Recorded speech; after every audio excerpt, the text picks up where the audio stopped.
Good morning students. हम लोग chapter number 10 पढ़ रहे थे, haloalkanes and haloarenes, और लास्ट टॉपिक जो हमने पढ़ा था वो था प्रिपरेशन ऑफ हेलो एल्केन्स। ठीक है, तो आज से हम जो शुरू करेंगे वो हो जाएगा preparation of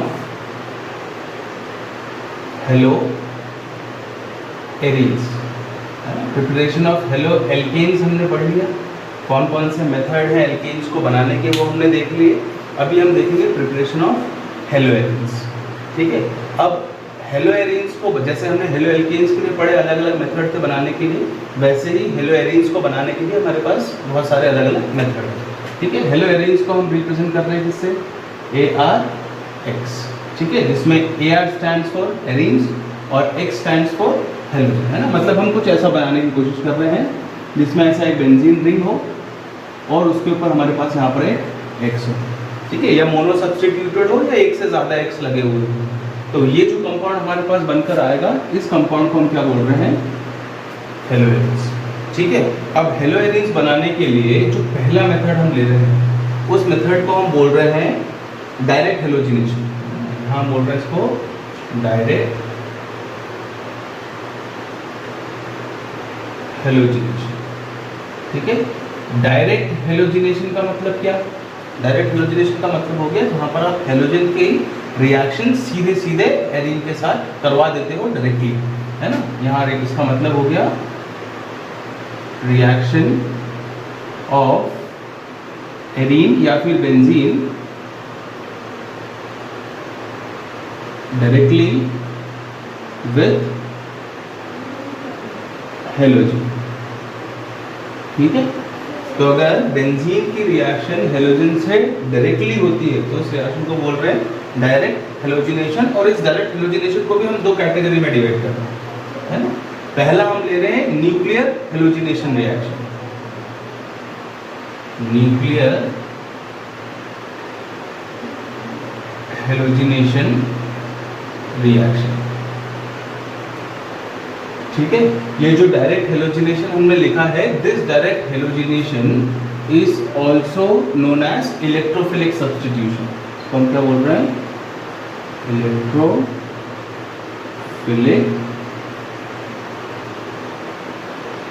substitution. Electrophilic substitution भी बोल सकते हैं। ठीक है, अभी देखते हैं आगे कि इलेक्ट्रोफिलिक सब्स्टिट्यूशन क्या होता है। तो हमने जो पहला टाइप लिया है वो है न्यूक्लियर हेलोजिनेशन रिएक्शन।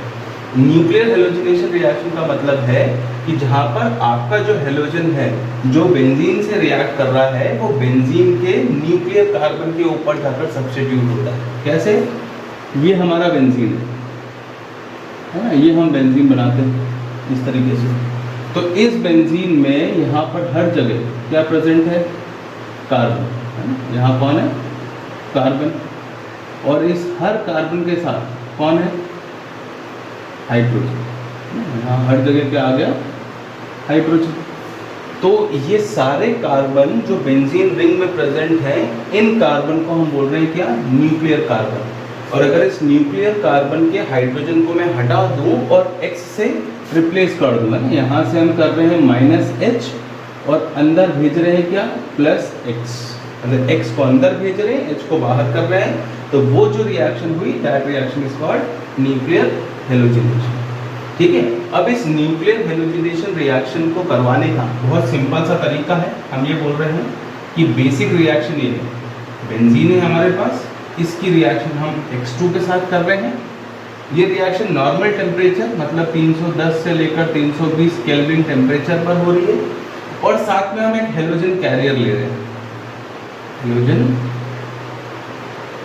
कैरियर, है ना। ये हेलोजन कैरियर हेलोजन को कैरी कर रहा है, और इस हेलोजन कैरियर में हम यूज करते हैं FeCl3, FeBr3 या फिर AlCl3। इनको हम यूज कर सकते हैं। और ये जो पर्टिकुलर हेलोजन कैरियर्स हैं which are used in this particular reaction, ये सारे हेलोजन कैरियर को हम बोलते हैं लुईस एसिड। ये क्या हो गए, लुईस एसिड। क्लियर है? तो जब ये रिएक्शन हुई तो यहाँ पर जो कार्बन प्रेजेंट है जिसके साथ हमने H लगा रखा है, वो H यहाँ से हटेगा और जो X है वो लगेगा, जो एक X बच जाएगा वो H के साथ बाहर हो जाएगा। तो हमको यहाँ क्या मिल गया, बेंजीन रिंग, ऊपर आ गया X और बाहर हो गया HX। ये रिएक्शन, ठीक है। अब अगर मैं X की जगह वैल्यू रख दूं और कैरियर की जगह वैल्यू रख दूं तो रिएक्शन क्या होती है मेरी, रिएक्शन कुछ ऐसे हो जाती है कि बेंजीन था, मैंने Cl2 के साथ रिएक्शन की 310 से 320 केल्विन पर और रिएक्शन हुई FeCl3 के माध्यम। सपोज मैंने ये कैरियर यूज किया तो रिएक्शन में मुझे मिल गया बेंजीन रिंग, ऊपर आ गया Cl, यहाँ बचा क्या HC, ठीक है। ये था बेंजीन, ये यूज किया हमने क्लोरीन और यहाँ मिला मुझे क्लोरोबेंजीन, ठीक है। तो ये जो क्लोरोबेंजीन बना है ये क्या है, इट इज हेलोएरीन या फिर अराइल हैलाइड, है ना। ये हो गया हेलोएरीन और कॉमन नेम में अराइल हैलाइड, ठीक है। ये कुछ रिएक्शन थी। सेम रिएक्शन अगर आप Br के साथ कर देते हैं, मान लो मैंने ऐसा लिया प्लस Br2 और 310 से 320 केल्विन पर इन प्रेजेंस ऑफ FeCl3। आप यहाँ पर FeBr3 या फिर AlCl3 भी रख सकते हैं, प्रोडक्ट में आ जाएगा अपने पास बेंजीन रिंग पर Br साथ में HBr। तो ये रिएक्शन हुई जहां पर हमने हेलोजन को बेंजीन के न्यूक्लियर कार्बन के ऊपर सीधा सब्स्टिट्यूट किया है, इसलिए रिएक्शन को हम बोल रहे हैं न्यूक्लियर हेलोजिनेशन रिएक्शन। क्लियर है। अब यहाँ से क्वेश्चन अराइज होता है कि ये जो FeCl3 हमने यूज किया है which is acting as an halogen carrier, इसका क्या रोल है। तो हम इसका मैकेनिज्म देख लेते हैं रिएक्शन का कि कैसे हुई, पहली चीज। और दूसरा कि जैसे हमने X2 में Cl2 और Br2 रखकर क्लोरोबेंजीन और ब्रोमोबेंजीन बनाया, क्या इसी तरीके से आयोडोबेंजीन और fluorobenzene with iodine and fluorine हो सकते हैं। अगर हो सकते हैं तो ठीक, और नहीं हो सकते तो क्यों नहीं हो सकते, इनकी बात कर लेंगे। पीछे वाली क्लासेस जो हमने करी है उनमें भी हमने इसको डिस्कस किया, ठीक है। अब हम इसके मैकेनिज्म की बात कर लेंगे। जब हम मैकेनिज्म पढ़ लेंगे तो ये क्लियर हो जाएगा कि जो हम यहाँ पर हेलोजन कैरियर यूज कर रहे हैं इसका एक्चुअली रोल क्या है। क्लियर है चीज, है ना। अभी जो पूरी रिएक्शन होती है ये हमारी 3 स्टेप में रिएक्शन चलती है, ठीक है। पहली स्टेप वो स्टेप है जिसमें हमारा हेलोजन कैरियर जो है वो हमारे हेलोजन के साथ रिएक्ट होकर मुझे एक इलेक्ट्रोफाइल जनरेट करके देता है। That electrophile which is generated is used in the reaction, इसीलिए हम रिएक्शन को क्या बोल रहे हैं, इलेक्ट्रोफिलिक सब्स्टिट्यूशन रिएक्शन, ठीक है। तो इसको ऐसा समझा कि पहली स्टेप में हम बोल रहे हैं जनरेशन ऑफ इलेक्ट्रोफाइल, क्या बोल दिया हमने, जनरेशन ऑफ इलेक्ट्रोफाइल, ठीक है ना। अच्छा, जनरेशन ऑफ इलेक्ट्रोफाइल में क्या कि FeCl3 हमने लिया था, ये Cl2 से रिएक्ट कर रहा था, तो इस क्लोरीन का हेट्रोलाइटिक क्लीवेज करवा के हमको क्या मिला, FeCl4 का माइनस और एक Cl प्लस, ठीक है। मुझे मालूम है कि Cl और Cl में जब बॉन्डिंग होती है तो यहाँ 2 इलेक्ट्रॉन्स है ना, और क्योंकि दोनों क्लोरीन सेम है और मैं बॉन्ड तोड़ता हूँ तो जो 2 इलेक्ट्रॉन्स बॉन्ड पे प्रेजेंट हैं उनका डिस्ट्रीब्यूशन भी इक्वल होगा। इसलिए हम बोलते हैं कि इस टाइप की स्पीशीज में जो क्लीवेज होता है दैट इज होमोलाइटिक। उस होमोलाइटिक क्लीवेज को हेट्रोलाइटिक करवाने के लिए, हेट्रोलाइटिक मीन्स व्हाट, कि जो 2 इलेक्ट्रॉन बॉन्ड पे प्रेजेंट है वो कोई एक ले जाए, उस हेट्रोलाइटिक क्लीवेज को करवाने के लिए मैंने FeCl3 यूज किया। तो जो ये था ये कुछ ऐसा टूटा कि ये जो 2 इलेक्ट्रॉन थे वो एक क्लोरीन ले गया जो जाकर FeCl3 से जुड़कर FeCl4 बना रहा है माइनस चार्ज के साथ, और जो क्लोरीन बच गया है ना, इस पे नेगेटिव आ जाएगा, इस पे पॉजिटिव, ये हो गया Cl+। तो यहाँ से जो Cl+ जनरेट हुआ है इसी को हम क्या बोल रहे हैं, इलेक्ट्रोफाइल, है ना। इलेक्ट्रोफाइल का मतलब ही क्या होता है, पॉजिटिव स्पीशीज या फिर इलेक्ट्रॉन डेफिशिएंट स्पीशीज, और अगर पॉजिटिव चार्ज है तो इलेक्ट्रॉन डेफिशिएंट होगी, ठीक। तो ये पहली स्टेप हुई मैकेनिज्म की जहां पर हेलोजन कैरियर ने हेलोजन के साथ मुझे क्या जनरेट कर दे दिया, इलेक्ट्रोफाइल। दूसरी स्टेप में ये जो इलेक्ट्रोफाइल जनरेट हुआ है वो मेरे बेंजीन से रिएक्ट कर रहा है। तो सेकंड स्टेप में यहाँ पर अपन ये बोलते हैं यहाँ पर formation of carboxylic cation. Carbocation का मतलब है कार्बन हैविंग पॉजिटिव चार्ज, है ना। Carbo means carbon and cation means positive. तो जब कार्बन पे पॉजिटिव चार्ज आएगा तो हम उसको क्या बोल रहे हैं, कार्बोकैटायन। अब यहाँ क्या है, ये था बेंजीन। इस तरीके से रिएक्शन में कौन आ गया, Cl पॉजिटिव, ठीक है। अब अगर ये पॉजिटिव स्पीशीज है तो बेसिक क्या बोलता है केमिस्ट्री का कि जब पॉजिटिव स्पीशीज को आकर यहाँ बॉन्डिंग करनी है या किसी भी चीज़ पर जाकर अटैक करना है या रिएक्शन करना है तो उस सेंटर पर जाएगा जिस सेंटर पर इलेक्ट्रॉन की डेंसिटी पहले से ज़्यादा हो, है ना। क्योंकि अगर पहले से ज़्यादा होगी तो बॉन्डिंग ईजी हो जाएगी, वरना ये स्पीशीज तो ऐसी है जिसके पास इलेक्ट्रॉन है ही नहीं, इलेक्ट्रॉन डेफिशिएंट है, और बॉन्डिंग के लिए क्या ज़रूरी है, इलेक्ट्रॉन। तो इस चीज़ के लिए ये जो पाई बॉन्ड यहाँ प्रेजेंट है डबल बॉन्ड वाला, ये बॉन्ड यहाँ से शिफ्ट होता है। और अगर ये ऐसा शिफ्ट हो गया, सपोज मान लो, अच्छा एक काम करते उल्टा शिफ्ट कर दो, ऊपर जोड़ना है, तो ये यहाँ शिफ्ट कर दिया हमने। इस वजह से क्या हुआ, इस वजह से ये जो बॉन्ड थे ये तो ऐसे कैसे है,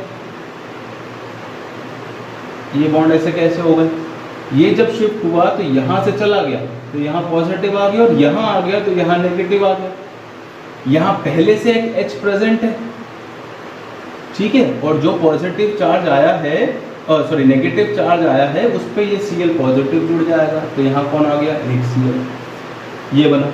अब यहाँ क्या हुआ, यहाँ एक कार्बन प्रेजेंट है जिस पे पॉजिटिव चार्ज आया है, तो हमने बोल दिया क्या, कार्बोकैटायन, और यहीं से आप इसके रेजोनेटिंग स्ट्रक्चर्स बना सकते हो। रेजोनेटिंग स्ट्रक्चर में क्या होगा, ये उठकर इसको न्यूट्रलाइज करने जाएगा तो पॉजिटिव चार्ज यहाँ आ जाएगा, तो एक रेजोनेटिंग स्ट्रक्चर क्या बन सकता है इसका, ये ऐसा बन गया कि पॉजिटिव चार्ज यहाँ आ गया, ये बॉन्ड और ये बॉन्ड यहाँ आ गए, और यहाँ पर H और Cl है।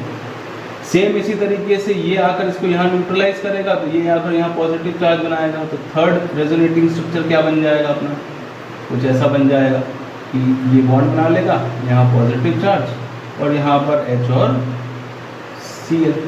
तो ये तीन रेजोनेटिंग स्ट्रक्चर या रेजोनेंस यहाँ चल रहा है, ठीक है, जिसको आप साथ में अगर बनाना चाहें तो आप ऐसा बना सकते हो कि एक बेंजीन रिंग है जिसके अंदर पॉजिटिव चार्ज घूम रहा है और एक H और एक Cl।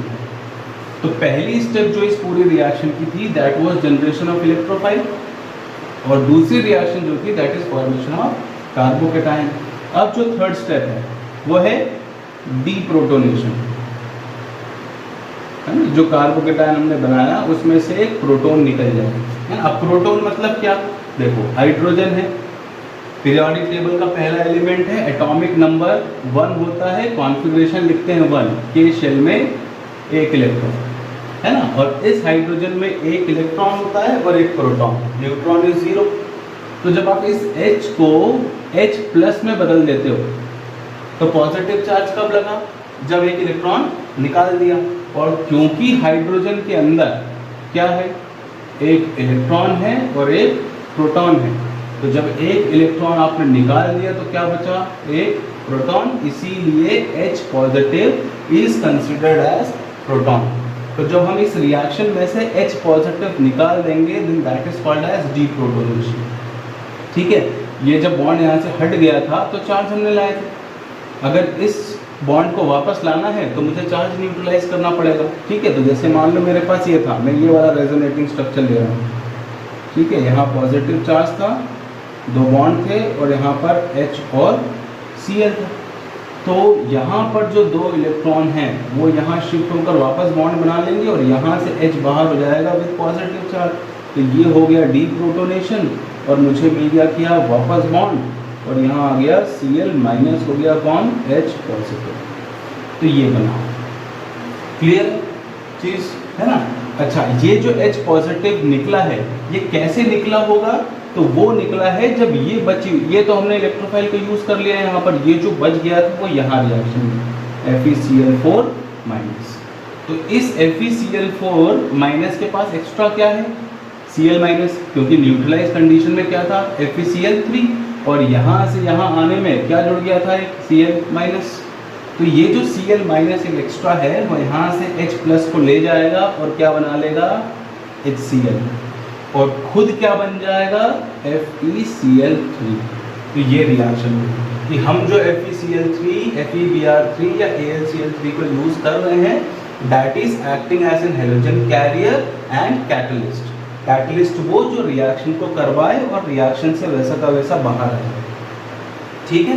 तो रिएक्शन करवाते टाइम इनडायरेक्टली उसने पार्टिसिपेट किया, लेकिन लास्ट स्टेप में वैसा का वैसा बाहर आया।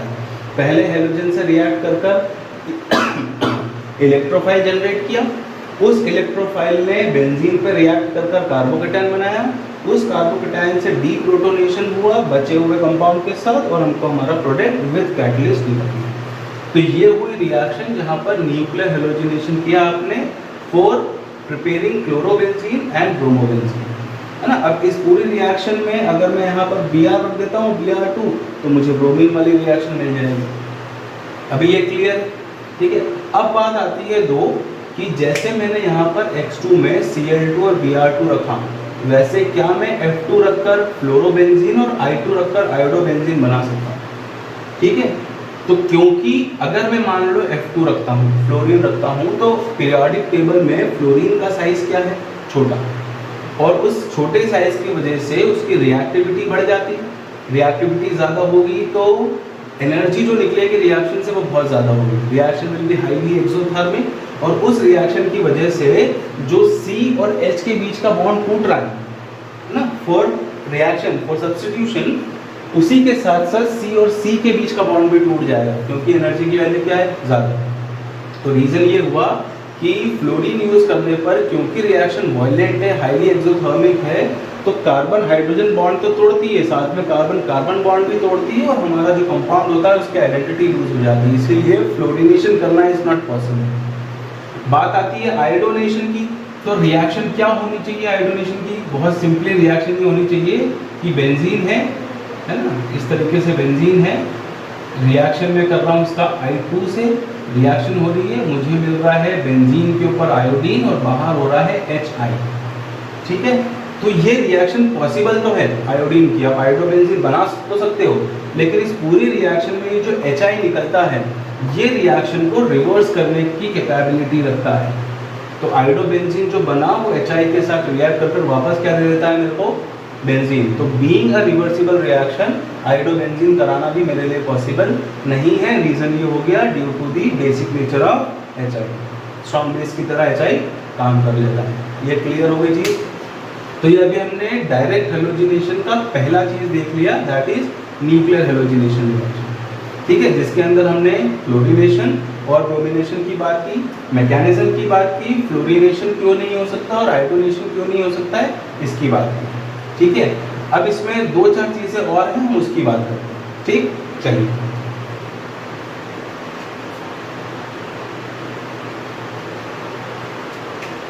चलिए, तो अब हमने दो रिएक्शन देख ली, बिल्कुल सिंपल सी। अभी मैं एक रिएक्शन लिख रहा हूँ यहाँ पर कि बेंजीन था, रिएक्शन किया था हमने Cl2 के साथ in presence of FeCl3 310 to 320 kelvin. Product हमको मिल गया था बेंजीन के ऊपर Cl प्लस HCl, है ना। मैकेनिज्म हमने देखी। अब दो चीज़ें और अपने को यहाँ याद रखने वाली है। पहली ये कि अगर मैं क्लोरीन को एक्सेस में यूज करता हूँ, है ना, if chlorine is used in excess, chlorine या कोई भी हेलोजन, ब्रोमीन के लिए हम ब्रोमीन भी ले सकते हैं, if chlorine is used in excess, तो क्या होगा। एक्सेस का मतलब जब आप ज़्यादा क्वांटिटी में यूज करें, तो ये प्रोडक्ट तो आपका बना, ये बन गया, ठीक है, और आपने क्लोरीन एक्सेस में लिया है तो क्लोरीन और रखा हुआ है यहाँ पर, ठीक है। तो इस कंडीशन में क्योंकि क्लोरीन एक्सेस में है, क्लोरीन का अमाउंट ज़्यादा है, तो आपको प्रोडक्ट में ये तो मिल रहा है, साथ में आपको डाई सब्स्टिट्यूटेड में ऑर्थो और पैरा प्रोडक्ट भी मिलने लगेंगे। यहाँ पर ये तो था, Cl तो था, साथ में यहाँ पर एक क्लोरीन आ गया, प्लस एक क्या आ जाएगा, Cl और Cl। तो ये डाई सब्स्टिट्यूटेड में ऑर्थो प्रोडक्ट भी और पैरा प्रोडक्ट भी, ये 11th क्लास में हमने पढ़ रखा है, और इससे पहले भी हमने देखा है बेसिक्स के अंदर कि जो हेलोजेंस होते हैं, रीजन क्या आ रहा है, halogens are ortho and para directing group, है ना। ऑर्थो और पैरा डायरेक्टिंग ग्रुप होते हैं, उसकी वजह से यहाँ पर और यहाँ पर प्रोडक्ट निकल गया। ठीक है, थोड़ा सा इसको मैं एक्सप्लेन कर दूँ कि ये कैसे है। तो हमारे पास ये था, ये यहाँ पर क्या था, Cl था। अब इस क्लोरीन के पास हमको मालूम है कि लोन पेयर होते हैं इस तरीके से।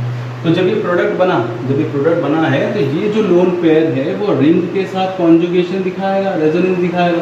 तो जब यहाँ नीचे आएगी तो ये उठकर यहाँ आ गया, यहाँ क्या आ गया, एक नेगेटिव चार्ज, इसने इलेक्ट्रॉन दे दिया, यहाँ डबल बॉन्ड लग गए, तो यहाँ क्या आ गया, पॉजिटिव चार्ज। और फिर आप इसको इसी तरीके से सर्कल में घुमाते जाते हो रेजोनेंस में, है ना। अब क्योंकि रिएक्शन जो अभी हम पूरी पढ़कर आए हैं पीछे, उसमें हमने पढ़ा कि ये जो reaction it is an electrophilic substitution, मतलब यहाँ जो क्लोरीन है रिएक्शन के अंदर it is behaving as Cl positive. तो जब रिंग पर पॉजिटिव नेगेटिव जनरेट हो रहा है तो Cl पॉजिटिव यहाँ अटैक कर सकता है।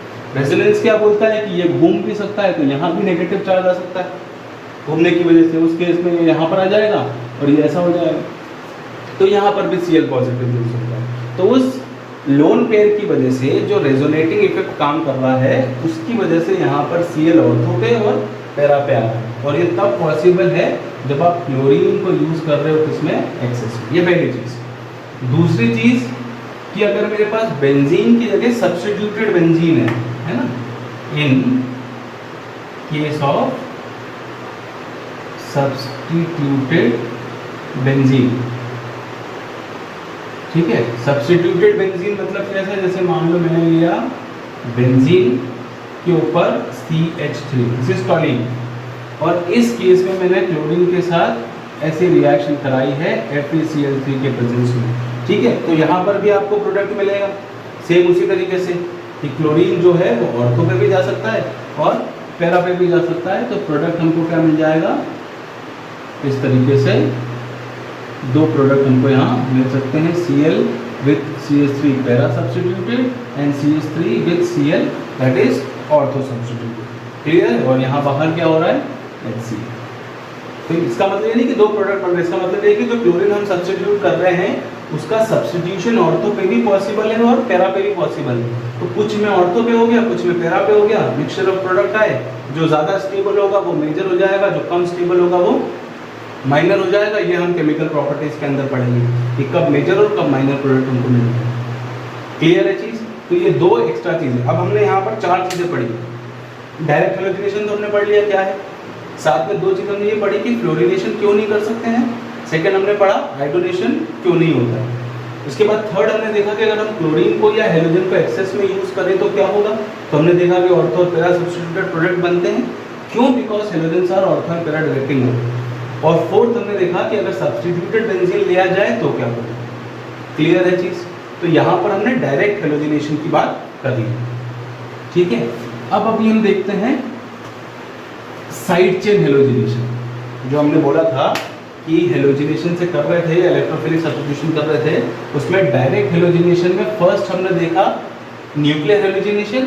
अब हम सेकंड देख रहे हैं साइड चेन हेलोजिनेशन, ठीक है। साइड चेन हेलोजिनेशन का मतलब हो गया कि जहां पर बेंजीन रिंग से जुड़ा हुआ कोई अगर साइड चेन है, कोई एल्काइल चेन जुड़ी हुई है तो उसका हाइड्रोजन रिप्लेस होगा। मतलब क्या कि जैसे ये बेंजीन था, ठीक है, यहाँ पर मैंने CH3 लगाया, ये हो गया टॉलीन। अभी तक हम क्या देख रहे थे कि जब मैं डायरेक्ट हेलोजिनेशन करा रहा था और क्लोरीन को अंदर लेकर आए थे तो क्लोरीन या तो ऑर्थो पे सब्स्टिट्यूट हुआ था या पैरा पे सब्स्टिट्यूट हुआ था। अभी हम क्या बोल रहे हैं साइड चेन में कि जो अल्काइल ग्रुप जुड़ा हुआ है उसका एक हाइड्रोजन कम होकर यहाँ पर सब्स्टिट्यूट होगा। यह हुआ साइड चेन सब्स्टिट्यूशन, है ना।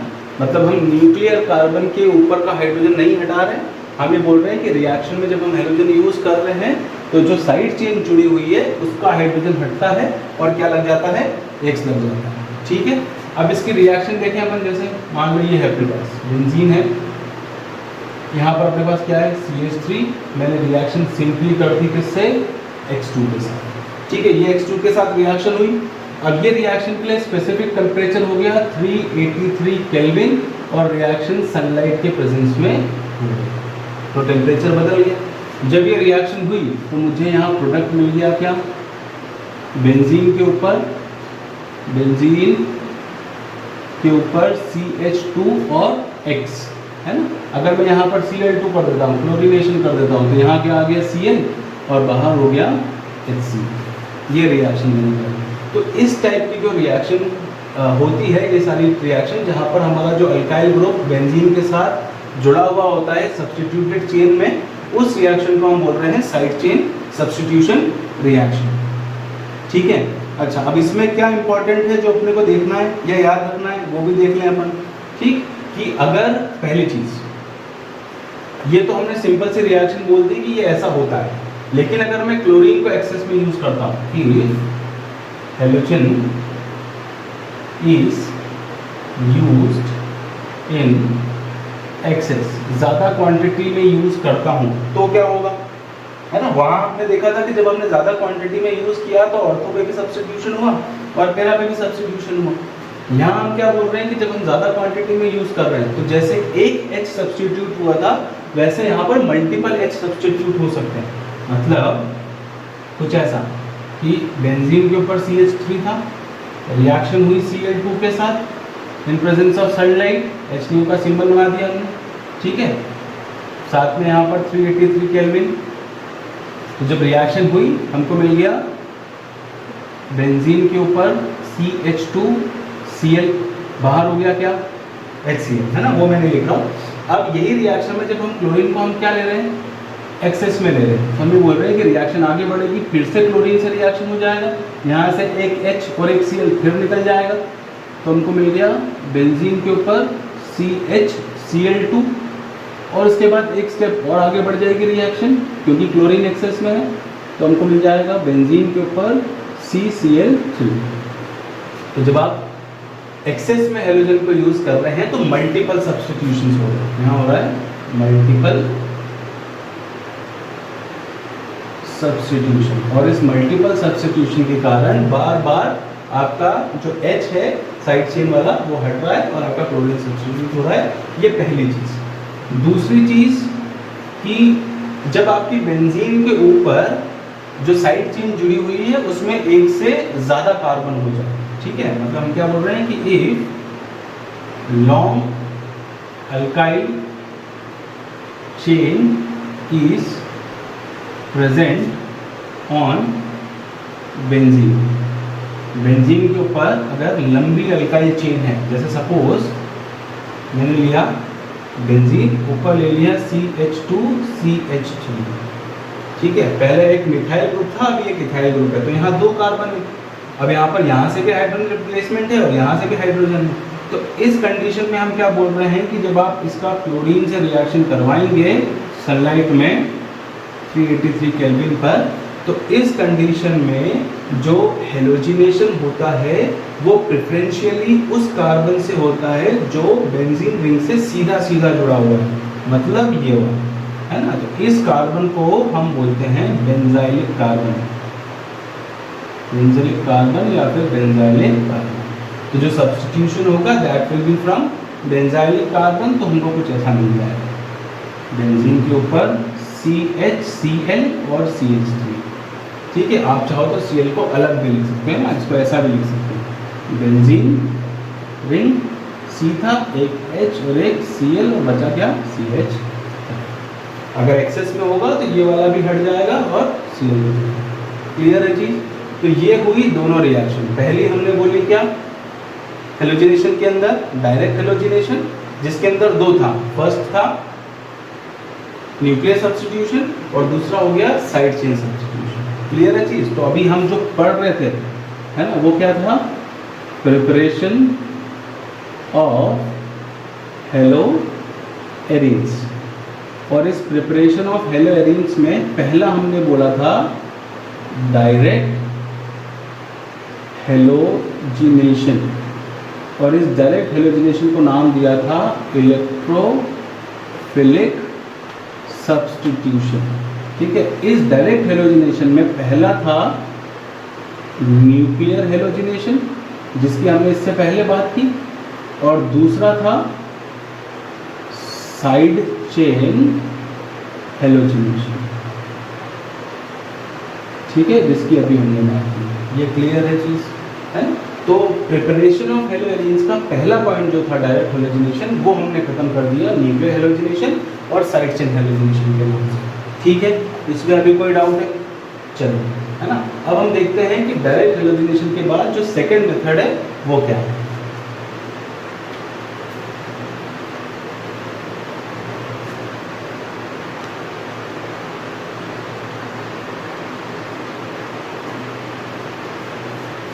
चलिए, अब जो सेकेंड टाइप है फॉर प्रिपेयरिंग हेलोजेनिन्स वो है फ्रॉम डायज़ोनियम सॉल्ट। पहला था बाय डायरेक्ट हेलोजिनेशन, ठीक है, जिसमें न्यूक्लियर हेलोजिनेशन भी देख लिया और साइड से हेलोजिनेशन भी देख लिया।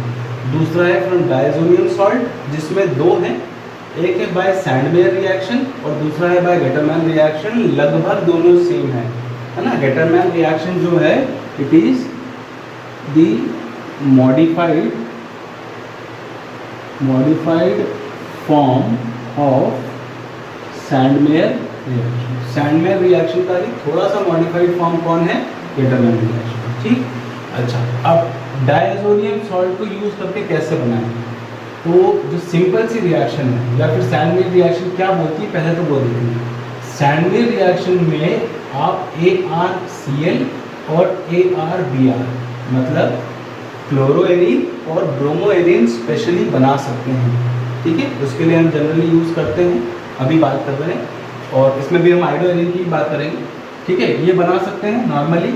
और इस रिएक्शन में जो डायज़ोनियम सॉल्ट होता है उसकी रिएक्शन हम करते हैं क्यूप्रस क्लोराइड या क्यूप्रस ब्रोमाइड के साथ विद करस्पॉन्डिंग हेलोजन एसिड, है ना। इसका मतलब क्या हुआ?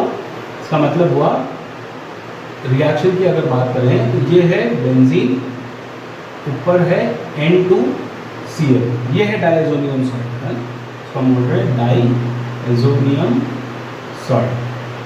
अमीन वाला जो चैप्टर आएगा उसमें डायज़ोनियम सॉल्ट एक स्पेसिफिक कैटेगरी दी हुई है, तो वहाँ हम पढ़ेंगे इसमें। इसकी रिएक्शन हो रही है क्यूप्रस क्लोराइड Cu2Cl2 के साथ, ठीक है, या फिर क्यूप्रस ब्रोमाइड, इसलिए मैं यहाँ पर Cu2X2 लिख रहा हूँ विथ HX, है ना। अब यहाँ याद रखने वाली चीज़ यह है कि अगर आप क्लोरीन बनाना चाह रहे हैं, है ना, अगर आप ArCl मतलब बेंजीन के ऊपर Cl सब्स्टिट्यूट करना चाह रहे हैं तो आप Cu2Cl2 cuprous chloride with acid HCl use करेंगे।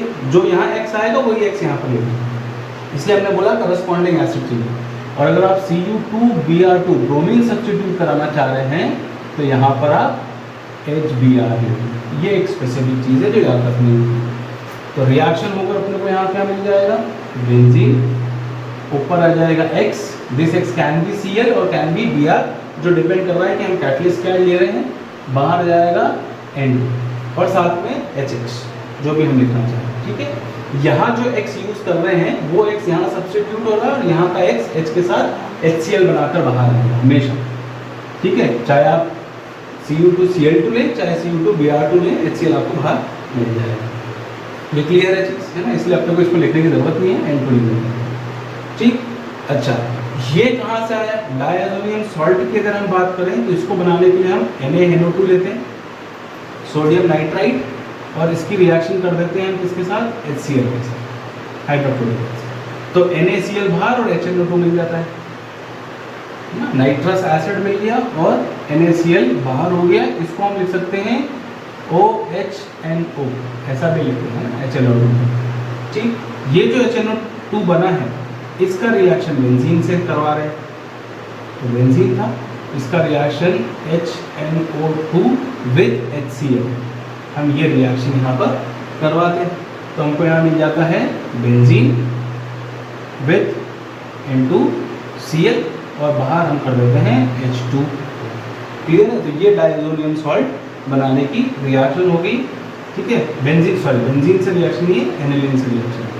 ठीक है, तो यहाँ आ गया एनिलीन, ये जो बना this is benzene diazonium salt. इस डायज़ोनियम सॉल्ट को आप यहाँ यूज कर सकते हो। ठीक है, और यहाँ प्रोडक्ट निकाल सकते हो इन दो के कैटेगरी में। कैसे?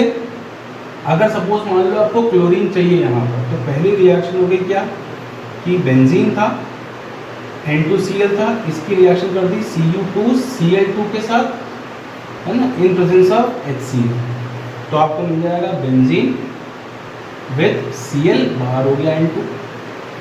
अगर यहीं पर अपने को Br चाहिए तो सेकेंड रिएक्शन में हम क्या बोल रहे हैं कि बेंजीन रिंग है विद N2Cl, रिएक्शन कर रहे हैं किससे, Cu2Br2 with HBr corresponding acid के साथ।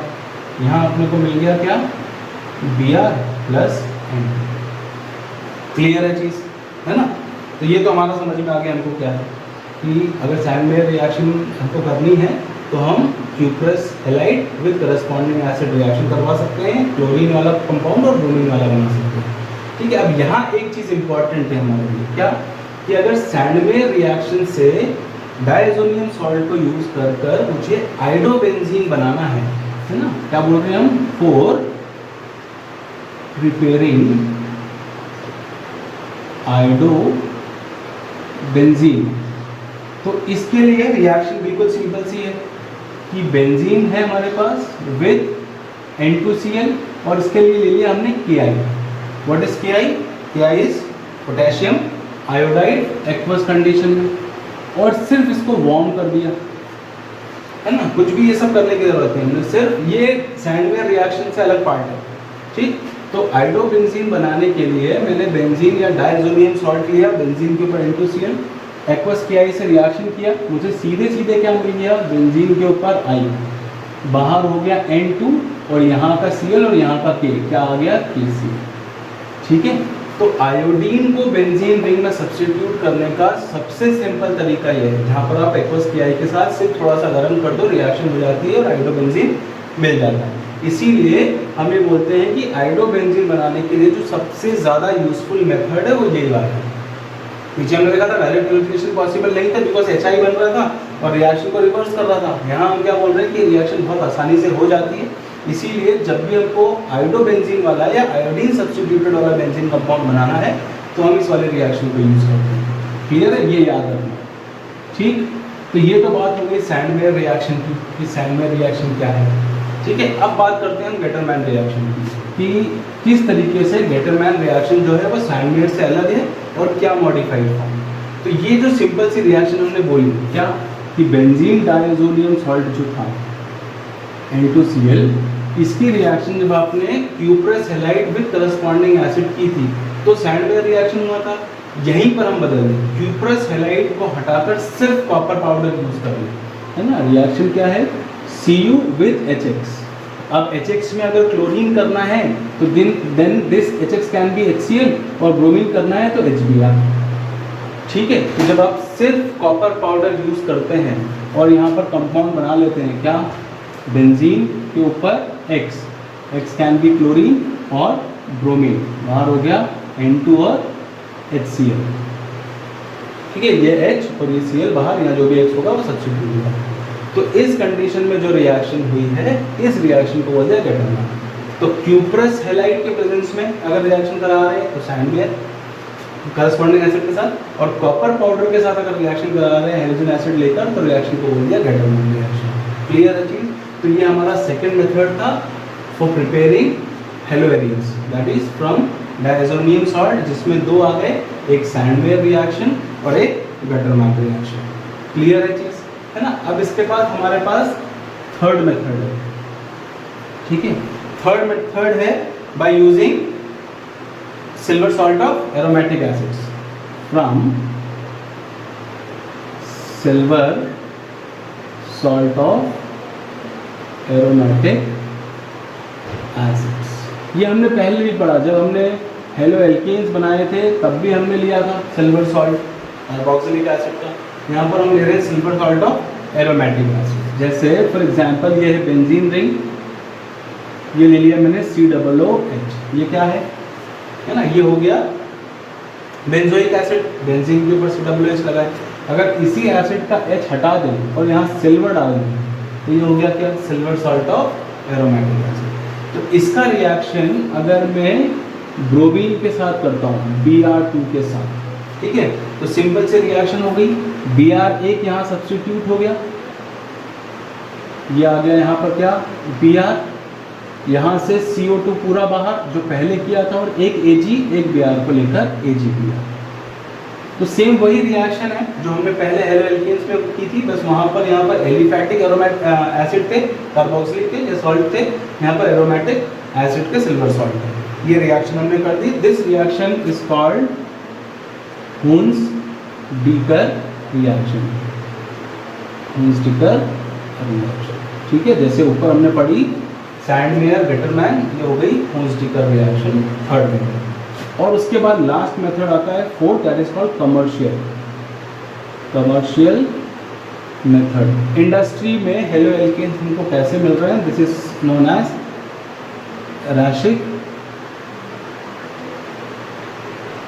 रैस्टिक प्रोसेस, ठीक है। कमर्शियल मेथड को हम बोलते हैं रैस्टिक प्रोसेस। अब इसमें क्या है वो देख लेते हैं।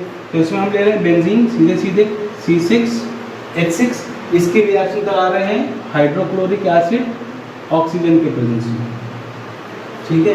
ये रिएक्शन जो हो रही है हमको सीधे सीधे सब्स्टिट्यूट करते रह देगी C6H5Cl, एक जो हाइड्रोजन यहाँ का था वो सब्स्टिट्यूट हो गया किससे? क्लोरीन से, और जो चीज़ें बची वो बना लेंगे क्या? H2O।